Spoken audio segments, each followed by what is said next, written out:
Football দুনিয়ার অন্যতম ঐতিহাসিক আক্রমণ ত্রয়ী মেসি, সুয়ারেজ আর নেইমার।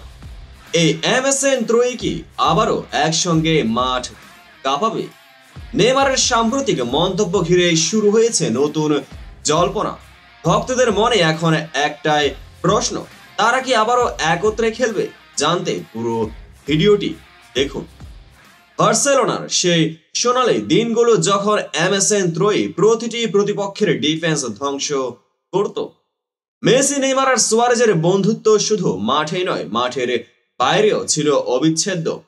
তবে সময়ের পরিক্রমায় তিনজনে আলাদা পথে হাঁটলেন। বর্তমানে মেসি আর সুয়ারেজ একসঙ্গে খেলছেন ইন্টার মায়ামিতে, আর নেইমার এখন সৌদি ক্লাব আল হিলালের হয়ে মাঠ মাতাচ্ছেন। তবে সম্প্রতি সিএনএন স্পোর্টসের এক সাক্ষাৎকারে নেইমার দিলেন এক রোমাঞ্চকর ইঙ্গিত। নেইমার বলেন, নিশ্চিতভাবে মেসি এবং সুয়ারেজের সঙ্গে একত্রে খেলতে পারা অবিশ্বাস্য কিছু।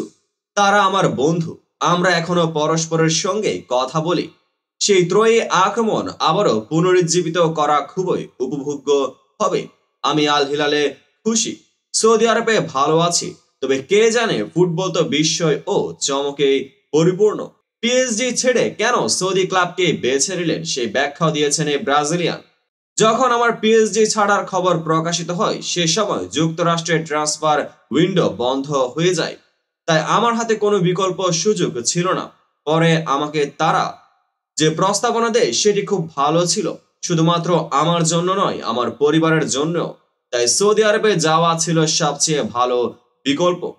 মেসি, সুয়ারেজের চেয়ে 5 বছরের ছোট নেইমার, তবে বেশ কয়েক বছর বার্সায় একত্রে তিনজনের আক্রমণ ত্রয়ী অন্যরকম বন্ধুত্ব ও আন্তরিকতায় গড়ে দিয়েছিল।